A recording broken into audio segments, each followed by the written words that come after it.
Hello students, welcome back to Risha Conceptual Classes.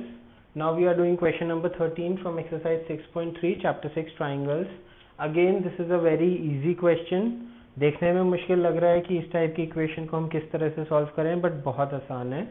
देखो सबसे पहले दिया क्या गया है क्वेश्चन में, एक ट्राइंगल है ABC. So I have made a triangle ABC and there is a point D on the side of BC of triangle ABC.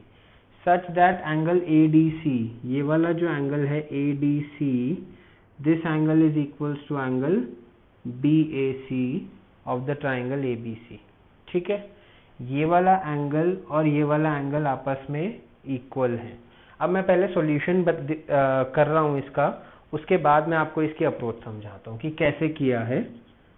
देखो अगेन सबसे पहले लिखेंगे गिवन है हमें angle ADC is equals to angle BAC.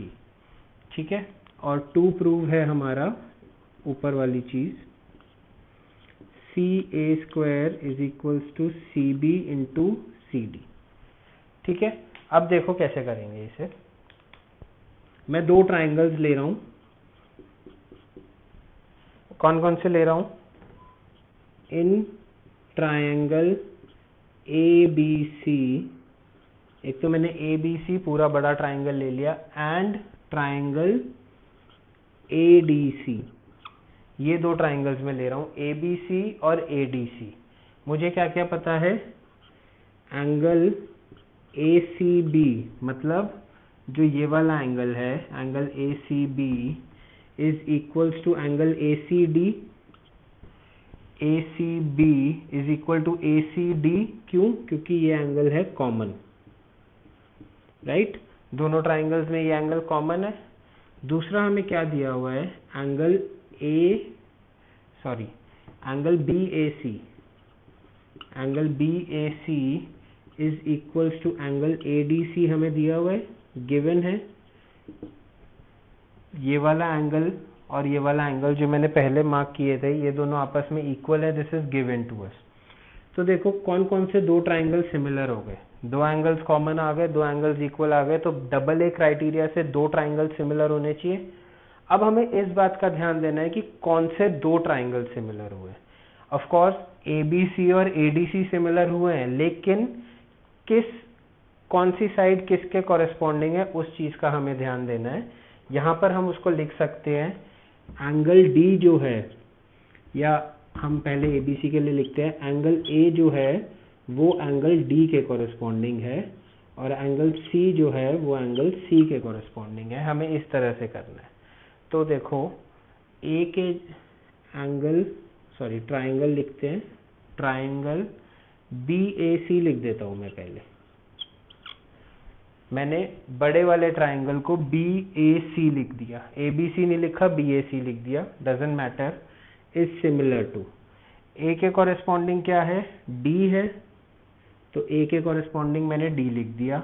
अब एक blank इधर fill करना है, एक ब्लैंक इधर. C के कॉरेस्पॉन्डिंग क्या है? C है, और तीसरी लास्ट साइड हमारे पास क्या बची? A बची. तो BAC is similar to ADC by AA criteria. ठीक है, इस तरह से हम आइडेंटिफाई करते हैं कि कौन सा ट्राइंगल किसके सिमिलर है. पहले मैंने एक ट्राइंगल का नाम अपनी मर्जी से लिख दिया. आप इसे दूसरी तरह से लिखना चाहते हैं, आप कहते हैं BAC नहीं, मैं तो ABC लिखूंगा, ABC लिख लो. ABC ट्राइंगल किसके सिमिलर होगा? Triangle ABC will be similar to A के कॉरेस्पॉन्डिंग है D. तो सबसे पहले लिखेंगे D, C लास्ट में आएगा तो C, और बीच में आ जाएगा ये DAC. तो देखो आपने इसको ऐसे मूव करा, ABC, पहले A फिर B फिर C, तो ये भी ऐसे मूव हो गया DAC. तो ऐसे भी लिख सकते हो, कोई दिक्कत नहीं है, डजेंट मैटर, एक ही बात है. अब आप सोचेंगे कि प्रूफ तो ये करना था, प्रूफ सिमिलर कर दिया, तो क्यों कर दिया? देखो अब by corresponding parts of similar triangles, BA upon AD will be equals to BA upon AD will be equals to क्या होगा? CA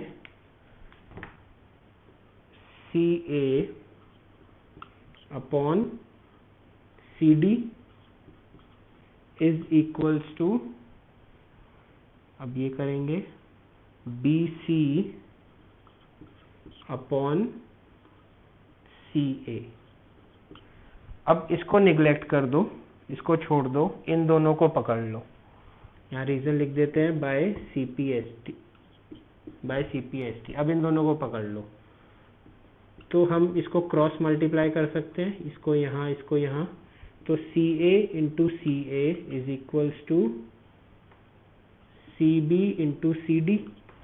CA इंटू CA क्या हो जाएगा, CA का square is equals to CB into CD। Proved. यही prove करना था, CA का square is equal to CB into CD। तो देखो, हमें जो इन्फॉर्मेशन गिवन थी उस इन्फॉर्मेशन को यूज करके हमने दो ट्राइंगल्स को सिमिलर किया, फिर उसके कॉरेस्पॉन्डिंग पार्ट्स को लेकर हमने इस स्टेटमेंट को प्रूव किया।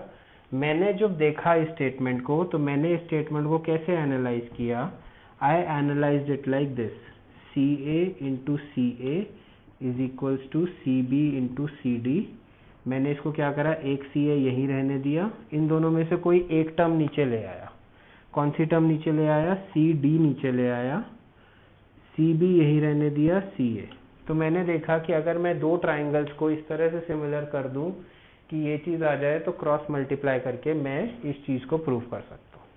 ठीक है, तो हमें अप्रोच क्वेश्चन से ही समझ आएगी कि हमें क्या अप्रोच यूज़ करनी। इस क्वेश्चन को पढ़ने के बाद आपके दिमाग में ये अप्रोच आनी चाहिए, और जब ये अप्रोच आपको स्ट्राइक कर जाएगी तो आप दो ट्राइंगल्स को सिमिलर प्रूव कर पाओगे। ठीक है, so this was all about question number 13. We'll be doing more questions in our next video.